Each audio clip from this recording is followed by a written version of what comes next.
And we are live.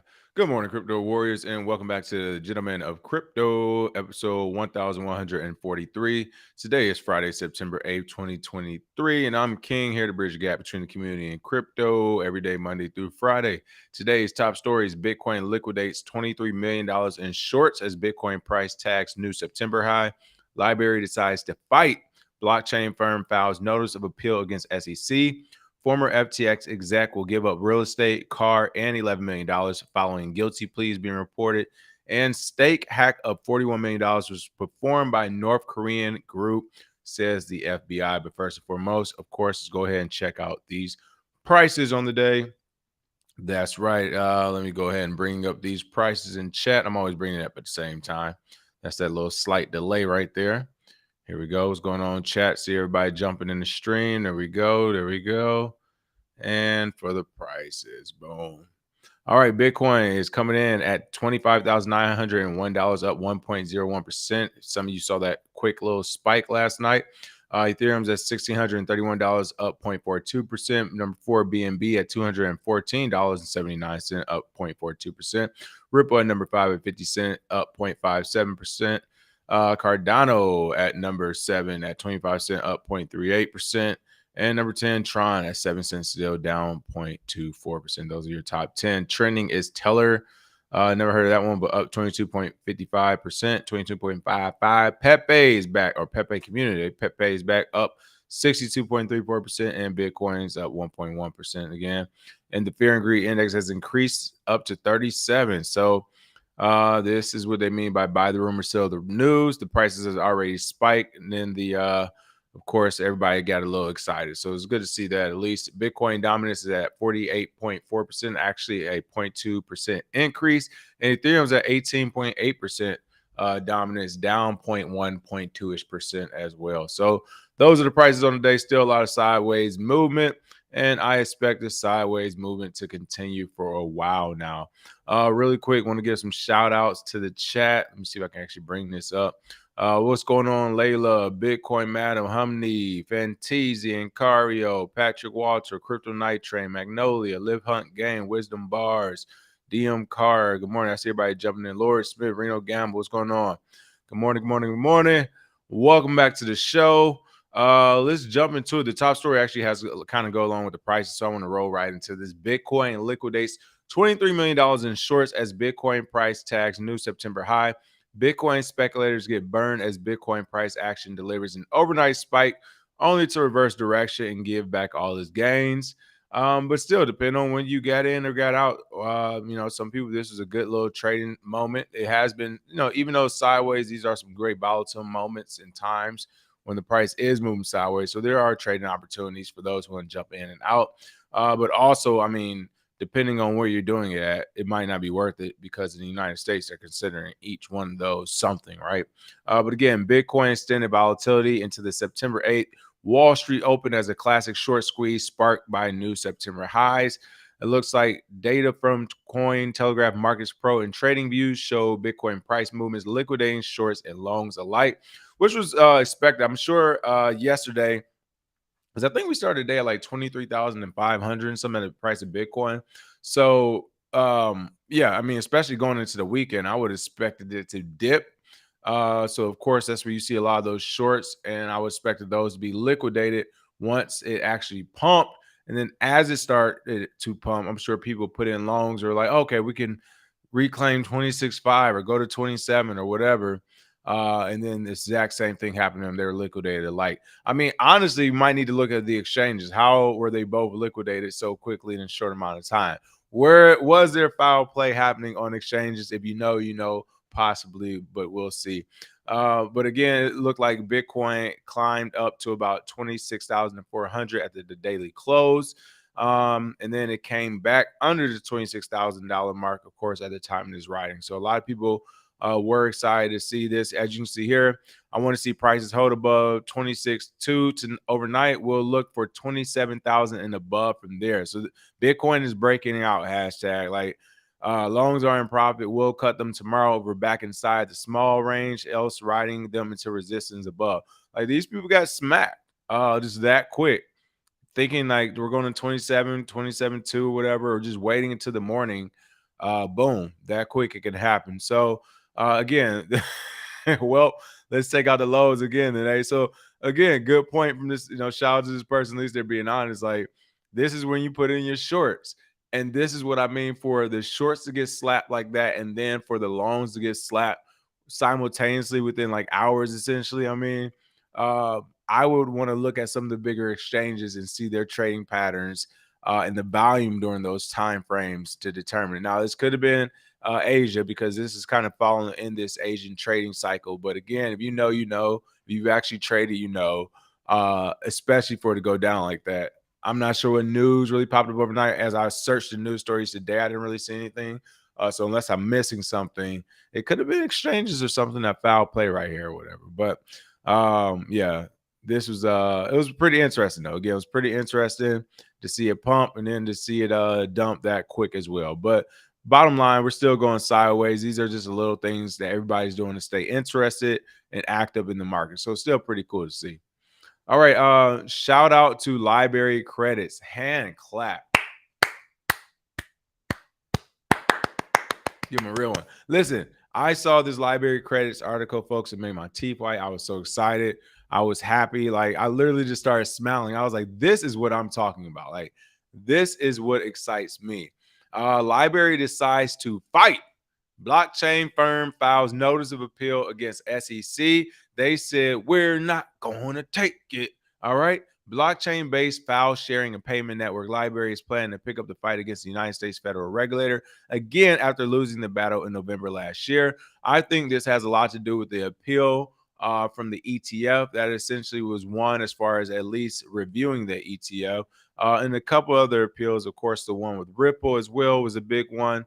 There was a few other ones that's been in the midst, and then as well as just different senators and congressmen and women speaking out saying, hey, the SEC and some of these other agencies, regulatory agencies, are like literally going way beyond the power and rights we've extended to them. Like, they're operating on their own. They're not on anybody's program but their own. We need to reel them in or get rid of them entirely. So I think that these type of actions have motivated the projects like LBRY, the teams of the like LBRY, to say, you know what, we finally have some momentum in the government, with bigger private companies, with the population as a whole. Now is the time to actually take this back to court for an appeals. Now, at the time when they got slapped, if you remember, it wasn't just LBRY. The SEC essentially came out and said about 9 to about 14 different cryptos they considered to be securities. Like, that's what I meant. At those moments, all those companies should have pushed back. But since none of them really pushed back, I mean, again, I get it. If you're not talking to each other, no one pushes back. Then by yourself, I was like, well, they just enforced this for 14 different companies. We're not going to beat them in court right now. But after a couple of swings back, a couple of embarrassing moments, the tide, at least the narrative, the messaging, the theme of that tide is turning against the SEC. Now we can see the likes of projects, possibly like LBRY and other ones, come back around and say, hey, let's take this to court again. Let's play with the SEC's time, money, and resources, and see how far will they carry this out. And let's see where a judge stands on the matter. So I think this is a really good thing to see. I think we need to see more projects do this. If you can imagine every project that was labeled security, if they all were to right now simultaneously take the SEC to court on an appeal about that, like, that's just too many fronts to fight for the SEC, I think, and they would capitulate to some of these companies, or at least the definition of what they're considering a security for some of these projects out there. So again, this is LBRY, who will be taking this fight to a federal judge that ruled in July, that sided with the SEC, of course. Excuse me, federal judge in July ruling sided with the SEC. On September 7th, LBRY filed a notice of appeal to U.S. Court of Appeals for the First Circuit, seeking to appeal the final judgment entered on July 11th that ordered LBRY to pay a civil penalty and barred it from participating in unregistered offerings of crypto asset securities in the future. Here it is. Defendant LBRY Incorporated now appeals to the United States Court of Appeals for the First Circuit. This court's final judgment entered on July 11, 2023. So again, this made me smile. Oh, I didn't even see this. Is this LBRY tweeted a Grand Theft Auto meme next to the court papers? This is the energy I love about crypto. This is the tech side of it, right? Like this is not necessarily techie anything here, but LBRY represents technology. But the fact that they're also tweeting a notice of appeals against the SEC with the Grand Theft Auto meme next to it. I got to go to this actual X page to make sure they tweeted this, and I'm not just tripping right now. This is amazing. If they tweeted that out, this is amazing. I love to see it. Oh, they actually did. There we go. Let technology trump human emotion. Hopefully it works out in this appeals case because, again, this would be one of those things where if they lose this battle, it may weigh heavily on the entire community, right? The SEC may double down like, hey, you saw what happened to LBRY. You all are going to pay us. You're going to abide by our rules and regulations, and this is how we're moving. Or if LBRY wins its appeals, and again, they don't need to even fully win. The same way the government is just trying to like literally break down the crypto ecosystem and narrative one little crack at a time. Until 20, 30, 40, 50, 100 years from now, they own it all or have us all on their own CBDCs. The way they're trying to do that, the crypto community has to do it the same way. Maybe LBRY doesn't get off fully, but maybe the judge says one little thing that takes a little bit more power away from the SEC, where they say, hey, we'll agree that they're selling something unregistered, but we won't say it's a security. So now it's like, well, technically the SEC wouldn't have power over it then, right? So I'm not saying that they need to have a full win, but anything that could weaken the stance of the SEC or their narrative when it comes to the crypto community and projects right now would be a win for LBRY and the overall community as well. So let me go ahead and check out some of these comments. Zombie said, yes, it's funny as heck. Here for it. Hopes LBRY wins. Like, you got to love the energy. And again, I honestly don't think they would probably have the same energy if, these appeals have not already started to become one from other projects. Again, mentioning Ripple, mentioning what else? It's been a couple more bigger companies on the background that's had like smaller appeal wins. But if these things weren't happening in the narrative from Congress and Senate wasn't changing a little bit, then maybe we would not see this. But I'm happy to see that it is changing. People are capitulating. I think people are losing money. And yeah, it's happening. So I just put a link in the chat. If you want to call in, feel free. We only have a couple more stories. The news was super slow. I saw like half the stories on websites were like how to use, like Cointelegraph has stories like how to use OpenSea. So if you're interested, go check it out, I guess. But I was like, yes, there's no news going on right now. It's articles like that popping up right now. Chris said KYC and non-KYC exchanges both have different risks. That is very true. Let's see. Satoshi said, I wish I can find a non-KYC AML Bitcoin buying platform that is as easy and streamlined as Swan Bitcoin. Still no super trustworthy options out there. So, I mean, listen, the only, to me, super trustworthy option is to peer-to-peer. Like peer-to-peer is we have to do what it was intended to do and to be, and that was peer-to-peer. So, I mean, when you actually think about it, you really only need to have a network of, say, 3 to 5, 6, 7 people who have like working class to medium net worths to where you can say, all right, I need 2,000 worth of Bitcoin. I need 5,000 here worth of Bitcoin. I need a few hundred worth of Bitcoin, and they're able to supply that to you. So I would say peer-to-peer right now. That's my thoughts. Let's see.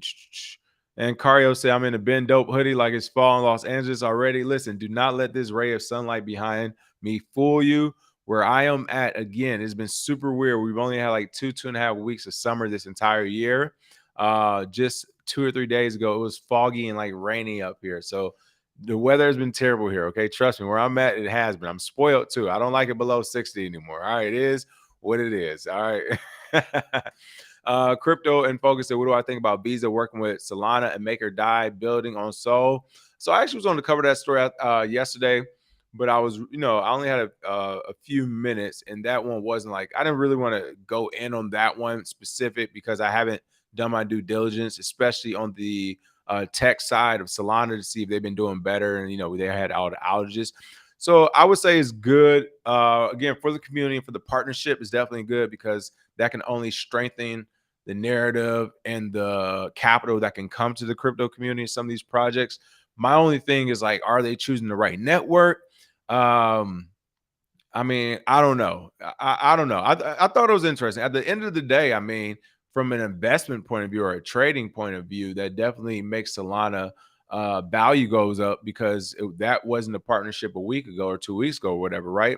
And you can only imagine the next 6 months to a year, are they going to be dragging their feet? Or are they actually going to be developing and working with Visa? I'm sure they're going to want answers and stuff like that. So I'm thinking that as far as a trader goes and investment goes, Solana, we know, has already lost a lot of its fiat value behind it. We know they had a ton of outages, and they were alive and going through the entire FTX, Terra, and Celsius debacle. So where is that right now? It would actually be a steal, considering where the next bull market, when it begins, if they have any announcements of more partnerships, it's going to be crazy. Like, that would be a crazy pump for them. But again, it goes back to, will the pump be bigger than a Bitcoin pump or some of the other tokens you like, right? Because you have to figure out how you want to allocate that capital, how much to where. But I do think right now where it's at and these partnerships, they got to figure out the outages part. Like I said, I haven't looked at the tech side of it. They have to figure out the outages and essentially, what is it? The scaling is essentially going to be a scaling thing. You're talking about Visa and stuff. But if they start to figure that out, or at the very least, even if they don't figure it out, they have a roadmap of messaging and announcements and news to give you when the bull cycle starts. Like, oh, guess what Visa and Solana is doing this week? Oh, they opened up this new pop-up in LA. You got to see it. Oh, they're doing this, but the whole time there's no development going. Even if they do that, it would inflate the price because of how the psychological trading patterns are. So I don't know. It's pretty interesting right now. Why was that story calling Solana a stablecoin? Looks like every corporation is looking for ACH alternative intranet. First Polygon, now Solana, but they call themselves stablecoins and still narrative. So exactly. So that's what I'm kind of saying as well. I was like, I'm not. Yeah, it's really weird right now. What's going on? Alec G is in the house. What's up? What up, though? Alec, haven't seen you in a minute. Have I seen or talked about MKBHD's review on the Solana phone? Again, I saw it pop up, but I did not read it. Was that Marquise Brown? Oh, no, not his. I saw another review on a Solana phone. Oh, this is from 2 days ago. I have it. I'm gonna check it out then. I'm definitely gonna check it out. Did he like it? What was his thoughts on it? I'm definitely gonna check that out. Yeah, I like his reviews as well. I saw something else. I saw a written review on a Solana phone about a week or two ago. That's what I thought you were speaking of. But I'm definitely gonna check that out. I like him. Let's see. He said he poo-pooed it. Oh man, listen. So I did not read through the article. And the reason why is the show is about to start. When I first saw the article, I read maybe like a paragraph or so. It was nothing but like they were trying to hold it in a high regard, but they didn't get into the text. So I was like, oh, they already trying to paint the picture. Like it's amazing commercially, but as far as what it could actually do. So, all right, I got you. And Cario says Solana is no Tether or USDC. Hilarious. Les Square said peer-to-peer is great. So where to hold it during that time? What do you mean? Where to hold what? Like the Bitcoin? If you're holding Bitcoin, then of course like cold storage or some of your hot wallets. And then cash is cash. Like I'm not sure what you mean by where to hold it. What do you mean by that? Let me know what you mean. Let's see what else is going on. But listen, Satoshi, I feel you as far as I understand. Listen, again, I'll get on the Discord this weekend. We'll talk about the peer-to-peer thing. So we'll figure out some informal channels. Let's see. He said is okay, Crypto and Focus is talking about the phone. From the review, he said is mid to overpriced if you're not a Solana power user. Okay, makes sense. So you need to be all the way tied into the Solana network for the phone to make sense for you right now, which I would kind of expect. So essentially, they just made a very expensive intranet phone, which I mean, it isn't the end of the world for sure. It definitely isn't in the world, but yeah, it is what it is. All right. Former FTX exec will give up real estate, car, and $11 million following guilty plea. I mean, it could have been worse. Definitely could have been worse. Ryan Salami, I think that's what his name is. I don't know. Salam or Salami will reportedly remain free on $1 million bond until a sentencing hearing expected in March of 2024. So, hey, to be fair, right now, at least you got to stay free. You get the holidays with your family. You get everything. You even get the first quarter of the year for the most part. So life isn't too bad. Ryan Salami, the former co-CEO of FTX Digital Markets, has pleaded guilty to charges related to defrauding the United States federal election commission, FEC, and conspiracy to operate an unlicensed money transmitting business. According to a September 7th announcement from the U.S. Department of Justice, Salame pleaded guilty before a judge in the U.S. District Court for the Southern District of New York, making him the fourth major player connected to the defunct crypto exchange FTX, facing criminal charges to do so. The former co-CEO could face years in prison for the campaign finance charge, as well as additional time related to operating an unlicensed money transmitting business. Really quick, I highly doubt he would spend any lengthy term. If he does, oh man, listen, if he does, like, they're trying to keep something hidden and quiet, I believe, because I mean, he's paid the money. Usually our government really just wants money unless blood has really been shed for the most part. They just want the money back, or money to begin with. So he's paying up. If he can pay that 11 million by, maybe that's why he gave him the March today. They're like, you give us that $11 million by March, son. This sentence is gonna be a breeze. Worst case scenario, we'll do the dog and pony show. We'll put you, we'll put you in some bracelets. We'll put you in a little jumpsuit. We'll have you go down to the club feds. Walk you around the courtyard for a couple months, bring you back home, house arrested out for a couple years, parole type deal, right? Dog and pony show. If they get their taste by March of 2024. Now, if they don't get that taste by March of come March 2024, judge, everybody wake up, congressman wake up, treasurer. Oh, have you heard from salami, pastrami? Have you got your Have you got your cheese yet? Have you heard from Salame? Have you got a taste yet? And people are calling each other up and texting. If the federal government group text says we haven't heard from him or that 11 million, he only came up with 4.5 million. Woo! You about to get some of that jail time, boy. They're gonna send you up that river, boy. They're gonna get that money. All right. So we'll see which move he makes, what happens with this. He maybe already paid it back. I didn't do that much research. I don't care that much about these thugs. But what I will say is that if he don't have that money by March, he going to jail. If he does have the money, he might go to do a little jail, but it'll be more dog and pony for the American people who are not going to get their money back. So that's that part of it. Let's see. The campaign finance charges were reportedly related to contributions for the 2022 congressional campaign. Salame's girlfriend, Michelle Bond. FEC records show the former FTX exec made two donations of $2,900 each to support Bond's campaign in Massachusetts for the primary, as well as two donations of $2,900 each for the general election. Holy guacamole! This man's about to go to prison over $5,000 when his gang essentially was responsible for $51 billion in losses, and he's about to go down for $5,000. This is why so much corruption in our government now. We need to start. Look, we got to start paying our government more.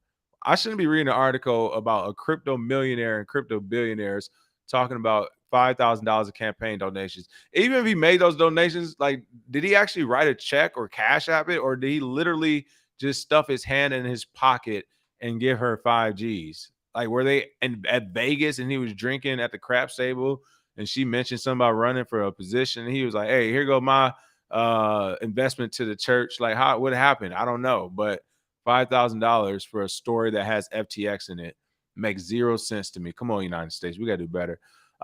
Quote, I made $10 million in political contributions and called them loans, which I never intend to repay, says Salame. Oh, okay, well, I ain't know about $10 million. According to the September thread on X from Inner City Press, this was supported by Sam Bankman-Fried. I knew, there we go, get the pointing fingers. I knew it was prohibited. As Alameda's head of settlements, I used banks. One used in California. I kind of have an idea which one could have been in California. I was unaware licensure was required, but now I know. Oh boy, it sounds like that regulator had him by the back of the head with his face in the paperwork. Like, sign it, boy, and read it out loud so everyone else in the crypto world can know and hear what happened if we don't get our taste. All right, really quick, here's my final thoughts on that story. The reason why I wanted to bring that up is because regardless of Ryan, we know he's not like the brains of the operation. The person who is the brains of the operation, this is setting them up, right? We're looking at other court trials right now. People saying, hey, I'm pleading guilty. This whole operation is a gang, all right? This is essentially what happened here. Ryan is saying, look, guilty. Yes, we did illegal campaign donations, doing this. Hey, but he was Nino Brown. I ain't the one you want though. I just work here. The one you got one is a light-skinned brother in the back. He's the brains of the operation. All right. This is the same thing. Nino Brown is pointing out someone else while he's in the courtroom. That's all Ryan did. Ryan's like, yeah. I might have done this, that, and the other. But you all think I can do this? Ryan's like, look, man, I come from humble beginnings. I couldn't think of this myself. It was Sam. Sammy did it. All right. So we all know Sam Bankman-Fried is the guy behind it. So my whole point is that if they did Ryan like this with $11 million and possible jail time, of course, that is now to me the floor for Sam Bankman-Fried. At least $11 to $15 million payback. At least, again, it was billions of dollars losses. We can assume it to be way more than that. And then at the very minimum, possible jail time, even though technically he's already there as well, complaining. All right. So yeah, that's very interesting. I know you all got some stuff to say about that. I see it. And Cario said, but campaign donations, regardless of their size, introduces federal crime implications. No, true. Hey, listen, true. You want to rob that small bank up the street? If it has anything federal in there, then yeah, you're involved as well. So that's true. Let's see. Y'all in here rapping about Ryan Baloney. Ryan, is it salami or salame? Oh, salami. That is the right way to spell salami. So maybe it's salame. Maybe salame. I don't know. Let's see. What else do we have going on? Okay. A few other people said that which color phone is useless from what he said. I'm still gonna watch the review. I can't wait for it. Last but not least, what does our government like doing better than robbing us and giving our money away to foreign countries? That's blaming foreign countries for everything that's happening. Maybe it happened, maybe it didn't. I don't know. But our FBI said it is. You know, I'm a ride with the gang, whatever. Middle fingers up to Lazarus, I guess. After investigating, the FBI concluded that the hack of crypto gambling site Stake was carried out by North Korean hackers Lazarus Group. So this is what I'm saying really quick, really quick, folks. The good and bad. I'm just trying to figure this out. So we use tax. So the taxpayers pay for the FBI. I'm just trying to figure this out. Taxpayers pay for the FBI. Stake, which lost $42 million, $41 million in this hack, which they themselves even said, shit, man, that's minor. They said that's the name. Hot wallets is not that no customer funds. We ain't tripping. We not gonna want it to happen every day, but whatever. We lost 41 million. This state using the FBI from taxpayer money. Like, how does this work? When we figure out Lazarus Group, if we get it back, my whole point is: does taxpayer get some of Stake's money back? Let's say Stake gets 41 million back. Let's say they get some of their money. Do you get that back? Does that a piece that go to FBI? Does it go to taxpayers? Do I go to the mail? We all get 61 cents from this case or something. How does this work? This is what I love, but what I mean by too big to fail, because right now it's Stake with the FBI, but in the big scheme of things is banks and gas stations with the military and CIA. But that's a different topic. It's very interesting to see this because as many hacks that go around in the crypto space, like for them to be really honing in on this one, a gambling casino, was very interesting. But that shows you the power of the powers that be and how big these organizations and these companies are for sure. But again, FBI said it was North Korean Lazarus Group. The $41 million hack of crypto gambling site Stake was carried out by the North Korean Lazarus Group, the Federal Bureau of Investigation stated in an announcement September 7th. This group has stolen more than $200 million of crypto in 2023, announcement stated. I mean, listen, if this is true again, why do we keep announcing it? Like at this point, why do we keep announcing it? It's like Debo coming up the street, like, oh man, here come Debo. Like, you can't say it once he's here in front of you, and once he leaves, we already know he was here. So I don't get the point. Like, we don't do anything about it. It's not like we're going in there to we're going to go figure out where Lazarus groups operate out of. We're going to go pull them out. Like, we're not doing that. We're not arresting them. We can't extradite them. We can't do anything with North Korea. We're trying to stop North Korea from selling weapons to Russia. So it's like, what's the I mean, I guess just for edification, for everybody to be like, it was the bully up the street who did it, the same one. Like, it was the pirates. Like, the pirates are the pirates. Like, that's what I guess. But I don't know. At this point, it's just, I'd rather the stories be like, who you think it was? Like, you know who. Just make a joke of it. I don't know. We keep announcing it. I keep seeing his name, the Lazarus Group. It's $200 million. And I mean, from their point of view, if you're just hacking You don't have to leave your home or your office space, and literally nobody's coming to get you. They're just making mean articles about you. I think the hacks will continue. We got to figure this thing out here. We definitely have to figure this out. But it looks like see, according to the FBI statement, the agency carried out an investigation, concluded an attack was performed by Lazarus Group, notorious cybercrime organization believed to be associated with the Democratic People's Republic of Korea, DPRK, also known as North Korea. The FBI listed the addresses where the stolen funds are now held, which exists on the Bitcoin, Ethereum, BNB Smart Chain, and Polygon networks. It recommended that all crypto protocols and businesses review the addresses used in the hack and avoid transacting with them, stating private sector entities are encouraged to review the previously released cybersecurity advisory on TradeTrader and examine the blockchain data associated with the above referenced virtual currency addresses, and be vigilant in guarding against transactions directly with or derived from those addresses, because more than likely they're going to try to wash that and mix it, flip it, send it to different exchanges. They need to cash it out, right?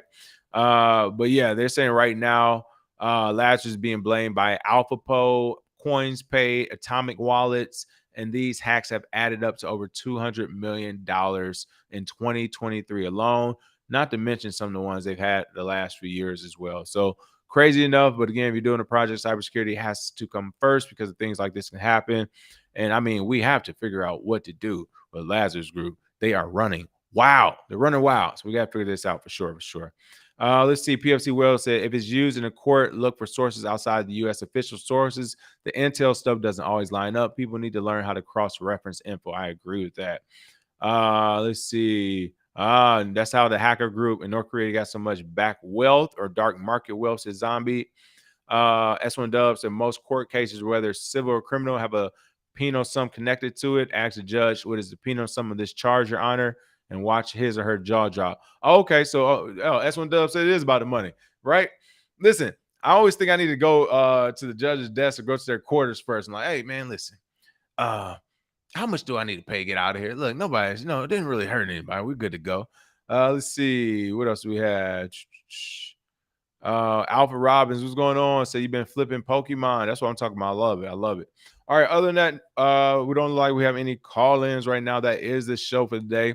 Make sure you smash that like and share it. Podcast will be updated later on today as well. And of course, I will see you all next week. Some news. If you're in the Discord, be on the lookout. I'm being there this weekend. We're about to get the Discord back up and popping. Super lit. A lot of fun stuff. A lot of projects I want to explore. So I can't wait to get everybody involved. Smash the like and share. See you this weekend on the Discord. See you next week on the stream. Cheers.